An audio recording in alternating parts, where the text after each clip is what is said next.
Thanks for tuning in. This is Sweet Cyclist. Today we're going to be looking at the Topeak Headlux 450 USB headlight. So here we have the Topeak Headlux 450 USB. This was recently introduced by Topeak, and I want to actually thank them for sending this out to be reviewed. If we go over some of the specs on the light, you'll see it's a $49.95 light. It has 3 different modes that range from a maximum 450 lumens down to a low setting as well as a flash. And it's micro USB rechargeable, and it's very small. You can see the size of this compared to my hand. It's really tiny. The photos online make it actually look a lot bigger than it really is. Let's go ahead and start taking it out of the package. So pretty nice packaging. The graphics on here are really bright. You even have this kind of try-me thing. I've actually charged this before, so I'm not sure if it actually comes charged. But really nice, easy to see. We'll pop this out of here. So if we look at what's included, you get the headlight itself. As I mentioned, if you look at the online photos, I was expecting something a lot bigger. But in reality, this thing is really tiny. It fits in the palm of your hand. It's less than 2.5 inches in the maximum dimension as well. So here we have the light, metal body. You have a plastic kind of strapping included on the bottom. We have 2 different strap bands included. We have the larger band, and this is kind of designed for your handlebars.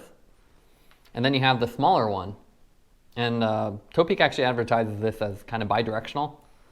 And we'll get into that a little bit later, but you can see this one just kind of loops over and it's designed for helmets, while this one you have to do like a double loop to put on your handlebar.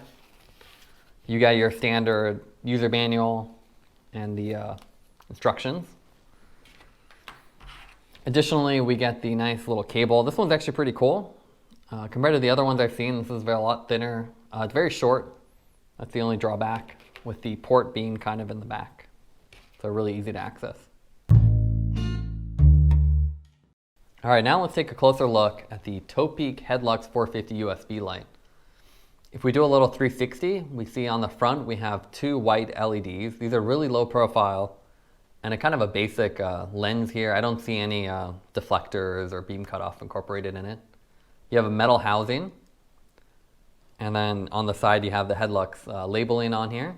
You can also note from the side profile, it's kind of it's a mirror image of each other, so I believe this might be shared with the Headlux Dual.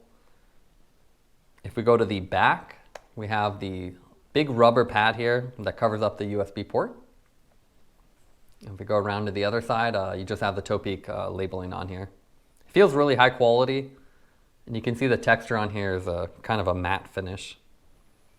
Up on top, we have our single button interface. And this is kind of, I think, one of the weaknesses of the light itself.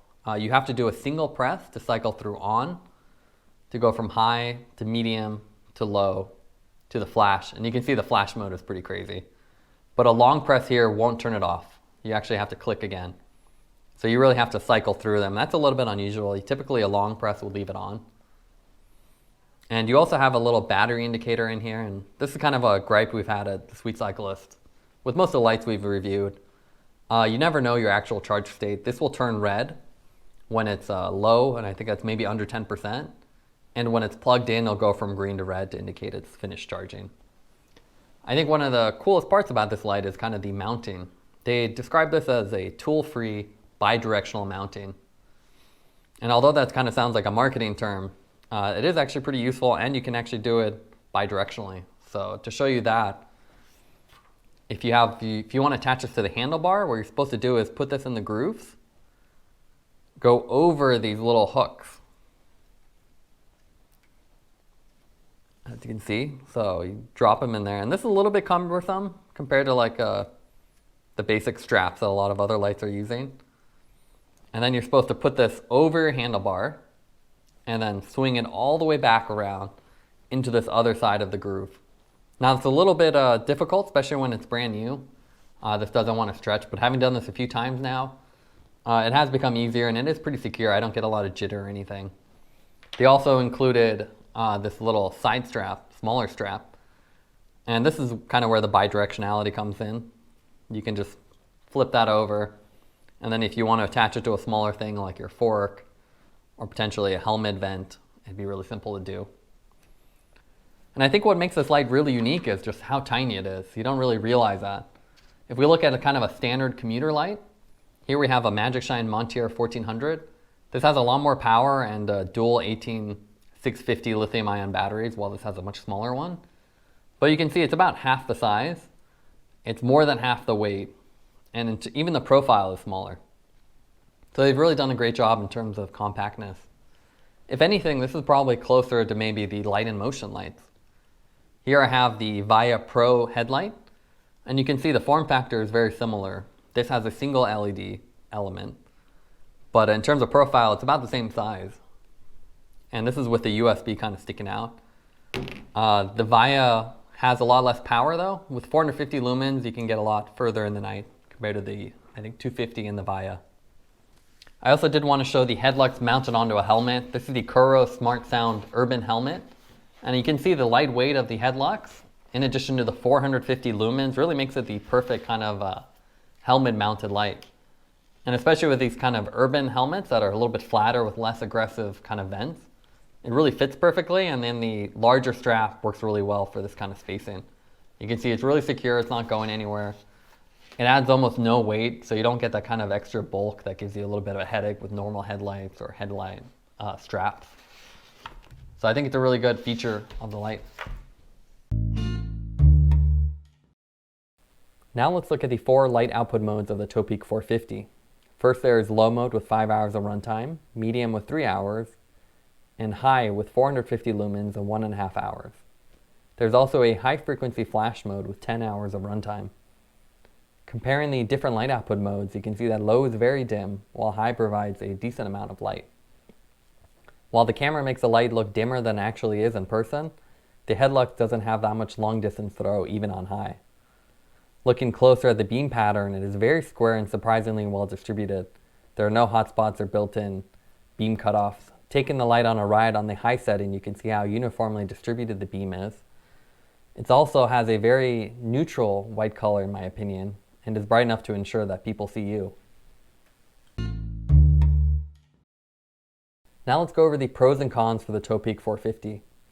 One of the first pros is that it's very lightweight, but as a con, it has limited runtime because of the battery size being so small. Another pro is its very flexible mounting options, whether it's your handlebars to your helmet. It's very easy to use and toolless. One con is that it lacks a battery indicator status, a clear one. It has just a simple light that turns on under 10%. Another pro is the impressive output for the compact size. 450 lumens with these dimensions is really impressive. But as a con, it has a very simple single button interface that has kind of a poor tactile feel. It's kind of difficult to engage the button if you hit it off center. Now that we've gone over the pros and cons, let's give this light a final rating. I think the Headlux 450 is a 8.5 out of 10. It's a compact light that really packs a punch. I really like the compact form factor and the easy mounting. The lightweight also allows you to put on your helmet or a handlebar or even your fork. I'd recommend this light if you do a lot of urban riding. With 450 lumens, it's bright enough that you can be seen and see ahead of you. For more darker riding, I'd recommend using this as a secondary light since it's so lightweight. Thanks for watching this review. Don't forget to like and subscribe to help the channel. Follow us on Instagram at The Sweet Cyclists and visit our website at thesweetcyclists.com for more content. This is Sweet Cyclists reminding you to enjoy the ride.